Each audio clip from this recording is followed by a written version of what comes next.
ভাই, আপনি বললেন যে সর্বশক্তিমান ঈশ্বর যেখানে একজনই, তাহলে কেন তিনি আমাদেরকে এতগুলি ধর্মে বিভক্ত করলেন? ভাই, আমি আপনাকে বলবো যে সর্বশক্তিমান ঈশ্বর আমাদেরকে এতগুলি ধর্মে বিভক্ত করেনি, বরং আমরা নিজেরাই নিজেদের ধর্মকে বিভক্ত করেছি, নিজেরাই নিজেদের মতো ধর্মকে বিকৃত করেছি। যেমনটা ভাই আমি আপনাকে উদাহরণ দেবো, ধরেন আপনার 2টি সন্তান রয়েছে এবং আপনি আপনার ইচ্ছা যে আপনার সন্তানরা বড় হলে আপনি আপনার সন্তানদের বিয়ে শাদী দিয়ে এক সংসারে অর্থাৎ একই পরিবারে রাখবেন। যখন আপনার সন্তানরা ভাই বড় হলো, আপনি আপনার সন্তানদের বিয়ে দিলেন, বিয়ের উপযুক্ত হয়ে গেল। এরপর আপনি দেখলেন যে আপনার একটি সন্তান আপনার পরিবার থেকে আলাদা হয়ে গেল, অনেক দূরে চলে গেল, আর একটি সন্তান আপনার সাথে রয়ে গেল। তাহলে ভাই, যে একটি সন্তান আপনার সাথে থাকলো না, আপনার কাছ থেকে আলাদা হয়ে গেল, এই দোষটা আপনি কাকে দেবেন?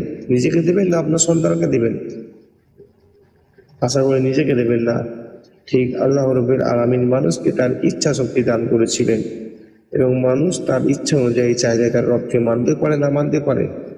ঠিক সেইভাবেই আপনার সন্তানের একটা ইচ্ছা শক্তি ছিল, সে চাইলে আপনার সাথে থাকতেও পারে, না থাকতেও পারে। এর জন্য আপনি নিজেকে দোষ দেবেন না। তাই ভাই, আমি আপনাকে বলবো যে সর্বশক্তিমান ঈশ্বর চেয়েছিলেন যে আমরা একই সাথে থাকি, আমরা তার ইবাদত করি।